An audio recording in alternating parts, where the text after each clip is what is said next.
Welcome all of you in online teaching learning process. We have started unit number 2, unit operations from the paper number 6, industrial chemistry, and in last video we have seen about the tumbling agglomerations and their types, that is inclined pan agglomeration and drum agglomerations. And in this video we will see details about the separations and the techniques used for the separations. Then first we will see what is separation, that is the definition of separation. So in the case of definition, when particle size of the raw material is converted into required form, the next step is to remove the unwanted substances from the raw material as per our need, that is separation. That is simply when we carry out size enlargement process. Then during the size enlargement process there is also presence of unwanted substances, and that unwanted substances will be removed by various techniques, and that techniques is called as separation techniques. And in the case of separation there are mainly two types, that is physical method of separation and chemical method of separation.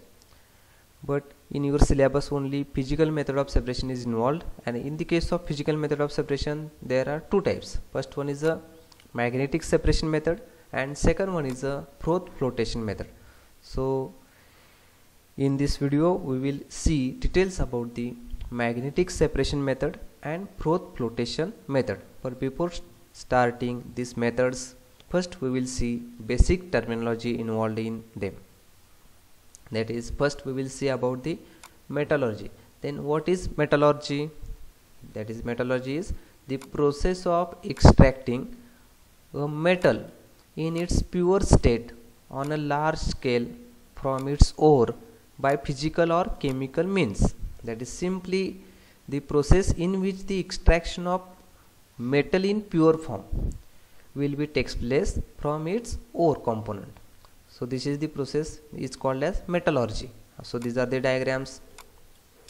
That is, in this case pure metal is obtained from its ore in large quantities. So this is about the metallurgy. The next terminology is a gauge, or also called as matrix. Then what is gauge or matrix? That is, any unwanted impurities associated with metal in the ore is called gauge or matrix.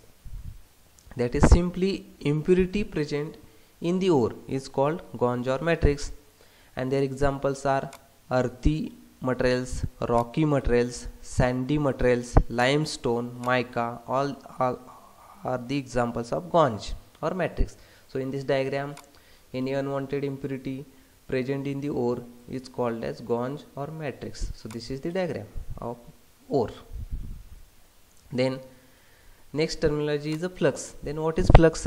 Flux is nothing but, that is the substance which combines with gauge to produce easily fusible slag during smelting of ore is known as flux.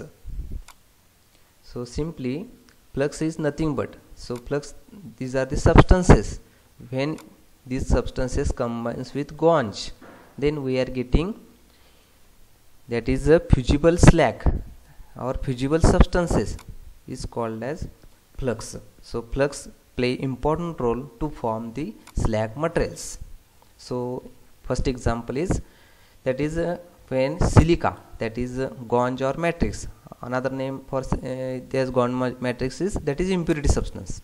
When silica combines with flux, that is calcium oxide, we are getting calcium silicate as a fusible material which is called as slag. Then second example, when phosphorus pentoxide combines with calcium oxide flux, we are getting calcium phosphate as a fusible material which is a slag. Then when manganese oxide combines with silica which is a flux, then we are getting manganese silicate as a fusible material which is a slag. So here flux plays important role to form any fusible material, that is slag will be formed in the presence of flux. So flux and gauge are very important to remove the impurity from any mining ores. Then next we will see what is slag. That is, slag means the fusible compound formed by the reaction of flux with gangue present in the ore during smelting is known as slag. Then what is smelting? Smelting is the process in which reduction of ore carried out at higher temperature, and during this reduction process, that is when gangue combines with flux, we are getting fusible material, that is slag will be formed. So these are the examples. When flux silica combines with matrix, we are getting fusible material as a slag. So here silica combines with calcium oxide, we are getting calcium silicate as a slag, and this is the diagram of calcium silicate. Then in second example, when flux combines with matrix, we are getting calcium phosphate as a slag. And another example is iron slag. So this is the diagram of iron slag. So this is about the basic terminology in that is metallurgy concept. Next we will see details about the magnetic separation method. Then what is magnetic separation method? That is, in this case, magnetic particles are attracted while non-magnetic particles are repelled by applied magnetic field.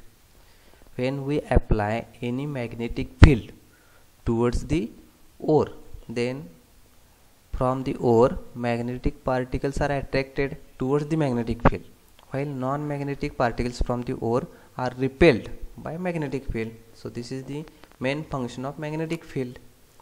If ore contains magnetic and non-magnetic particles, then separation between these can be achieved by using magnetic separator. So for that purpose we are using special instrument, and that is called as magnetic separator. So these are the diagrams of magnetic separators.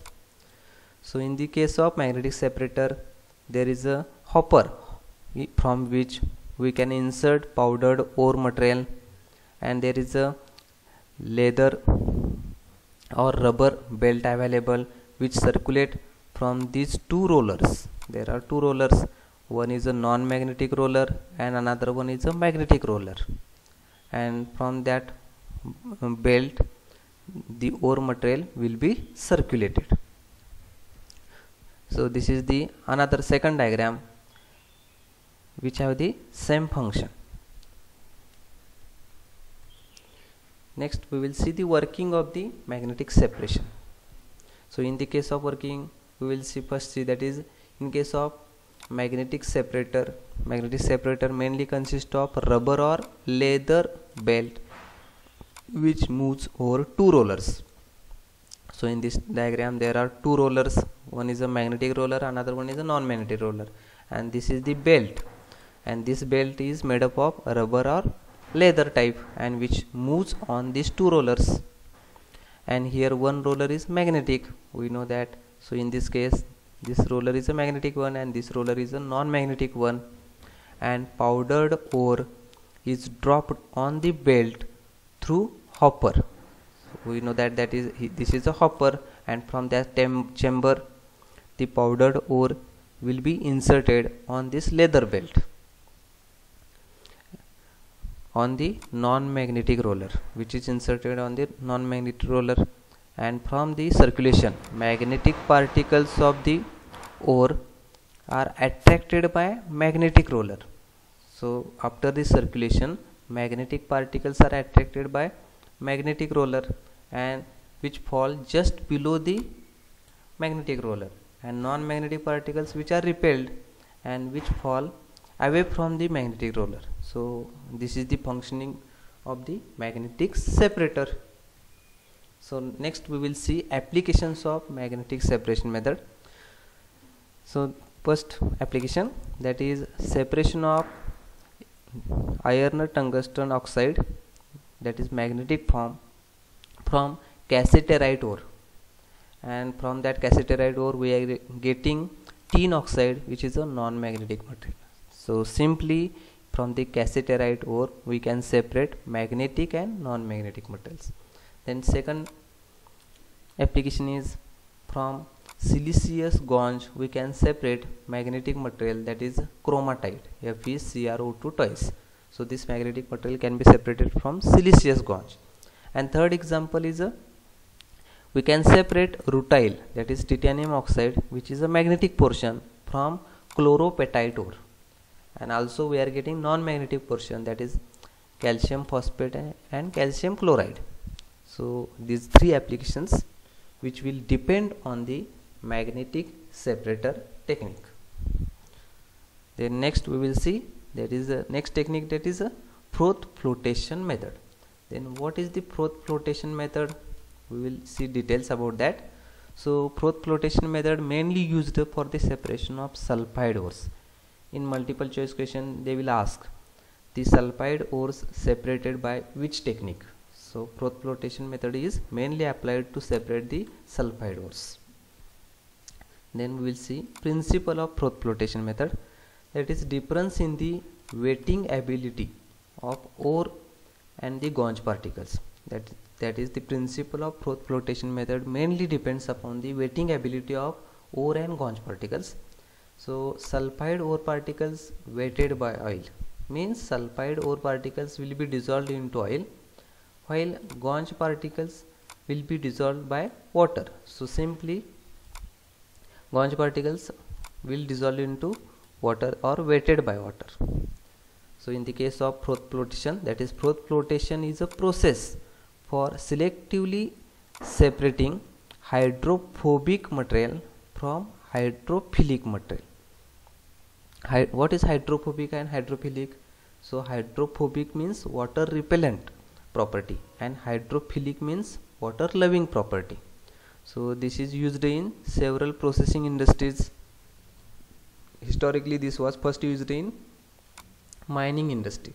So Froth flotation process is applied in various mining industries from the 20th century. So this is the new technique which will be used in various mining industries till now. So this is the diagram. In this diagram there is a compressed air. So this is the compressed air pump, and along with that there is a mixture of ore, gouge, oil, water is available. So there is a one partition, and there is at the upper side there is a foam will be formed, and this is the ore free from gouge will be obtained.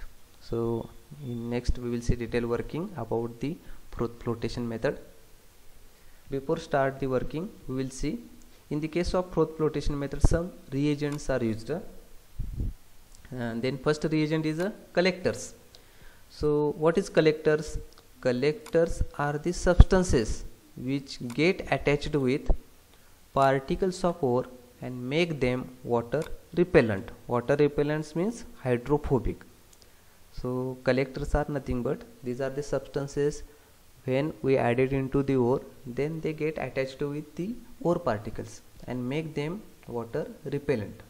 So examples of collector are sodium or potassium ethyl xanthate.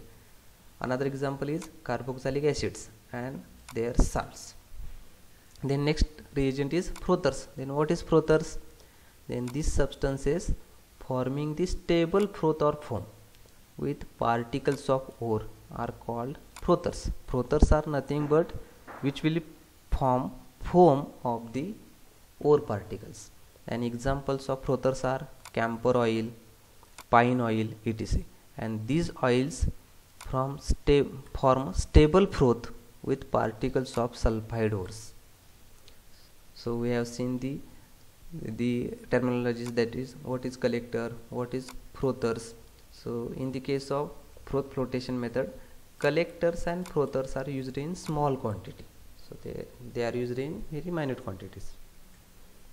Then next reagent is activating agents. Then what is activating agent? The reagents which activate the floating property of particles of particular ore are called activating agent. So activating agents which enhance the floating property of particles of particular ore. An example is when copper sulfate is added, then it activates the floating property of zinc sulfide ore. So activating agents play important role to form the floating property or to enhance the floating property. And then next reagent is a depressing agent. Then what is depressing agent? The reagents which depress the floating property of particles of particular ores are called depressing agents. And examples of depressing agents are, that is mixtures of sodium cyanide and sodium carbonate, which depresses the floating ability of iron sulfide ore and zinc sulfide ore. So overall, activating agent and depressing agents which play opposite role to each other. Then we will see working of the Froth flotation method. So this is the sectional view diagram of Froth flotation process for the concentration of sulfide ores. So in the case of Froth flotation process, so in this process is, we know that this process is mainly used for sulfide ore separation. So oils can wet sulfide ores. We know that oil wets sulfide ores while gauge particles wetted by water. So oil floats on water. We know that oil simply floats on the water. Then sulfide ores are first grounded to powdered form and water is added. So in this tank, that is sulfide ore is taken along with some quantity of water is added, and after that the pine oil is added. And during the addition of water and pine oil, we will add collectors, frothers, activating agents and depressing agents along with the all the contents.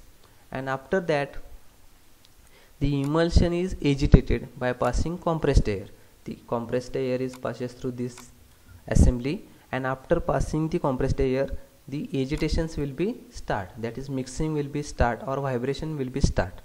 And after that vibrations, oil and froth float on the surface along with sulfide ore. So after this agitation, that is sulfide ore particles, these are the sulfide ore particles, and foam, that is foams bubbles carrying sulfide ore particles which are at the top of the container or top of that container, while gauge particles which are settled at the bottom of the container, because gauge particles which are water loving or hydrophilic in nature, but sulfide ore particles which are oil soluble or which was wetted by oil. So oil simply float on the water, so they are, after agitation, they are simply float on the water and they are goes at the upward direction. So here the gauge particles being insoluble in oil remain at the bottom of the water tank, and the froth is removed and allowed to settle down because froth is available at the top portion. So this technique is called as froth floating process, and this process is used for sulfide ores of copper, lead and zinc. So mainly used, so this is the main applications of froth flotation methods which are applied in removal of sulfide ores of copper, then lead and zinc. So this is about the details about the separation techniques, that is we have seen about the magnetic separation technique and froth flotation techniques. So thank you all of you for listening this video.